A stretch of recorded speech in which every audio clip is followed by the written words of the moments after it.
El nieto asesino. Buenas noches, queridos oyentes.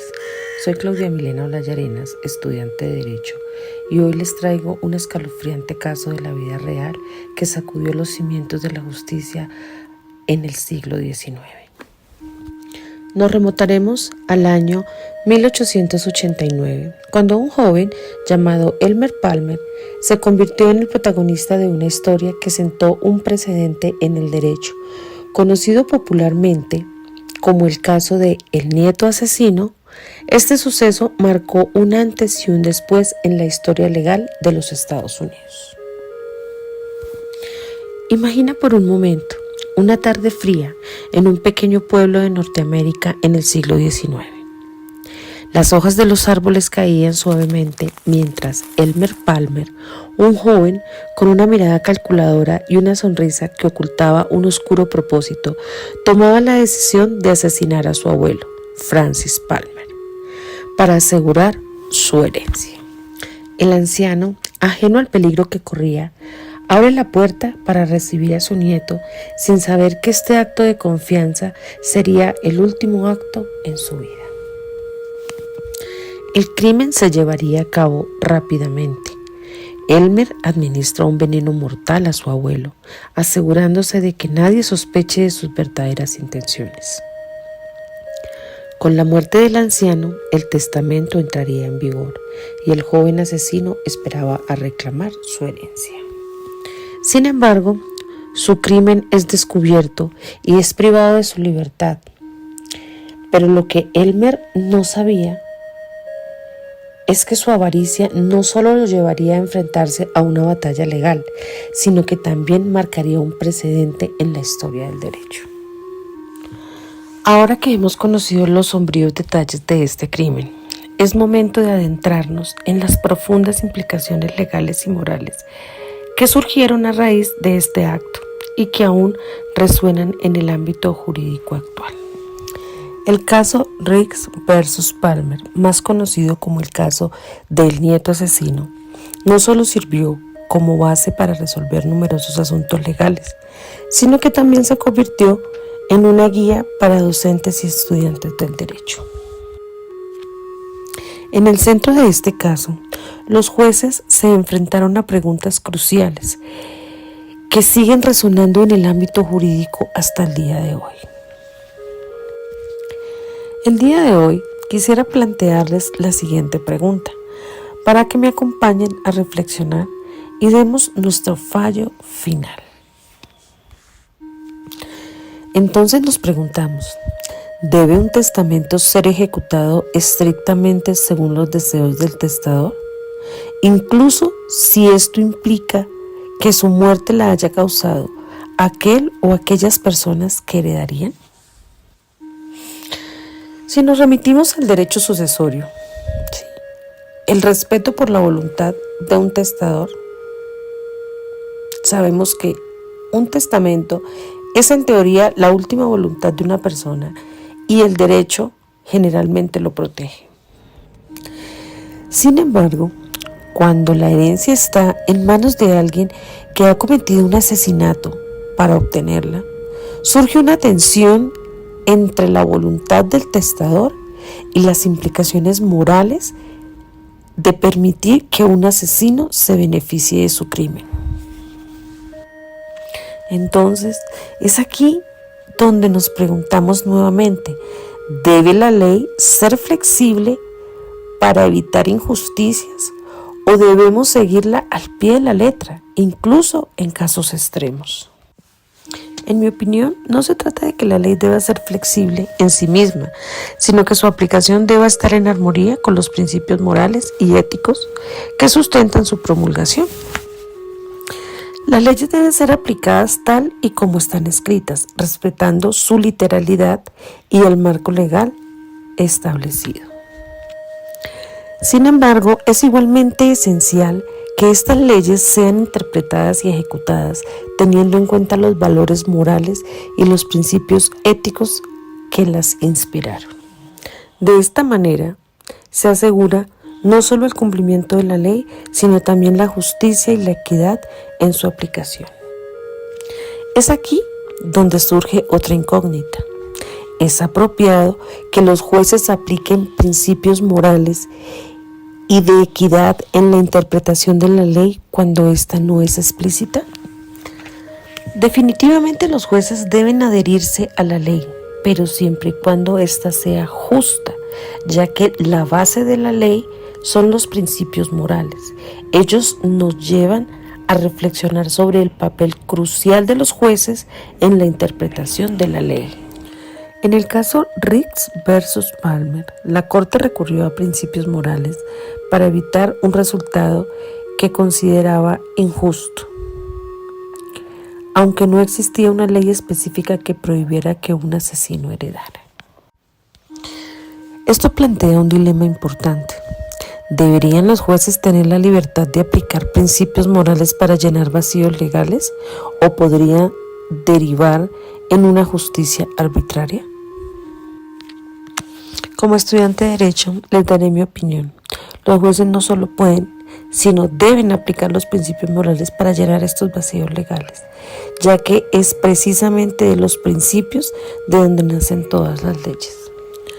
La moralidad y la equidad no solo complementan la ley, sino que también aseguran que su aplicación resulte en verdadera justicia. Ahora trataremos de resolver otra inquietud que deja el caso. ¿Qué impacto tendría en la sociedad y en el sistema legal permitir que un asesino herede la fortuna de su víctima?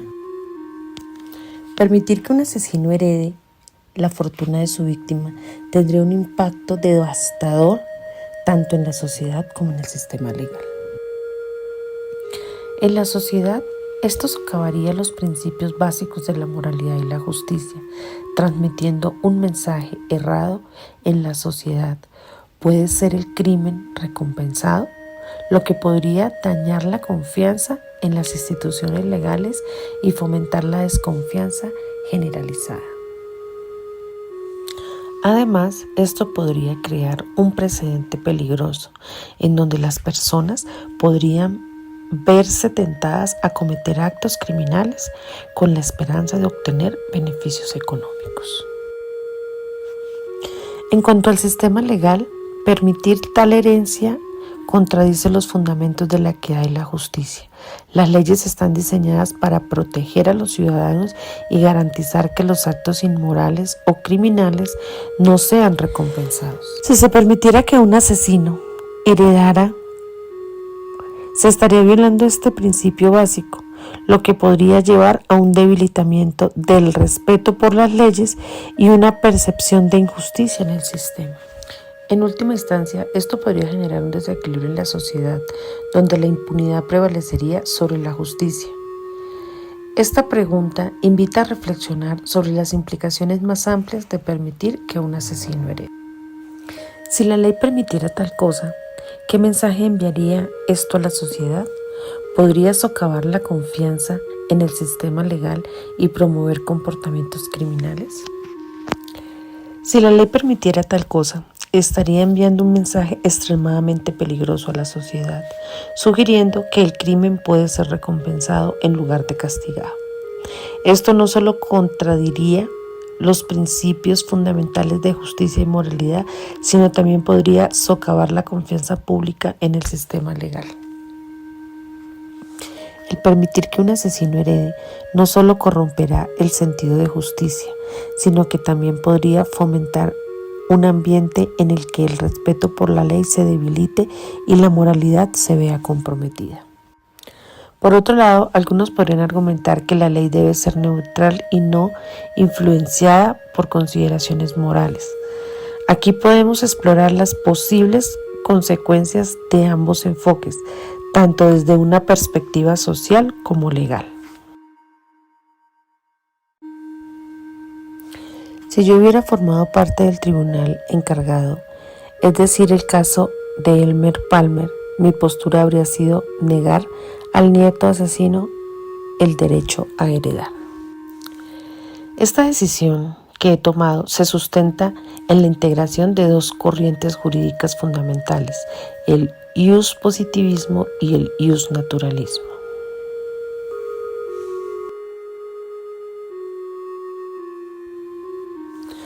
Desde la perspectiva del iuspositivismo, es fundamental que las leyes sean aplicadas tal como están redactadas y que los delitos y castigos estén claramente definidos por la ley. En el principio que refiere ningún crimen, ninguna pena, sin ley previa, establece que nadie puede ser castigado por un acto que no esté prohibido explícitamente en la ley en el momento de su comisión. Elmer Palmer envenenó a su abuelo con toda la intención premeditada de asegurarse que recibiría su herencia antes de que su abuelo pudiera cambiar el testamento.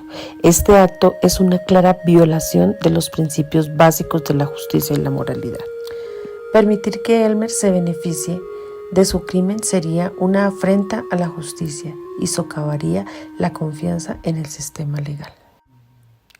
Aunque no existiera una ley específica que prohibiera heredar en este contexto, el tribunal debe basar su decisión en los principios del iusnaturalismo que nos guían en búsqueda de lo justo y lo moral. Estos principios exigen que Elmer Palmer no sea recompensado por su delito y que se le niegue el derecho a heredar en coherencia con los valores éticos y los principios de justicia que deben prevalecer en nuestra sociedad. Contexto según la ley de Colombia. En Colombia, el Código Civil establece ciertas causales de indignidad para heredar. Una de ellas es precisamente haber atentado contra la vida del causante. Según el artículo 1025 del Código Civil colombiano, una persona puede ser declarada indigna de heredar si ha cometido un atentado grave contra la vida del testador, lo que en este caso claramente aplica. Ahora consideremos dos escenarios posibles. Primer escenario: si existe la ley. Si la ley colombiana aplicable establece que un asesino no puede heredar, como lo hace este caso, entonces el nieto no debería recibir la herencia. Esto se basa en el principio de la dignidad sucesora. Segundo escenario: si no existiera la ley. Si no hubiera una ley explícita, el tribunal podría aún así basarse en principios éticos y de derecho positivo para negar la herencia. La moralidad y la justicia social podrían guiar la interpretación de la ley en este contexto, impidiendo que alguien se beneficie de su propio delito. En otros sistemas, como en algunos de Estados Unidos, existe el Slayer Rule, que impide que una persona herede si ha asesinado al testador. Este principio podría servir de precedente y referencia en nuestro sistema, subrayando la importancia de la moralidad en la aplicación del derecho. Es crucial que el derecho no solo se aplique de manera técnica, sino que también incorpore consideraciones morales.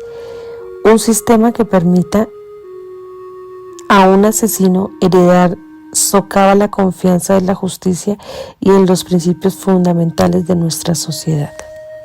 Para concluir, considero que el nieto asesino no debería tener derecho a heredar bajo ninguna circunstancia.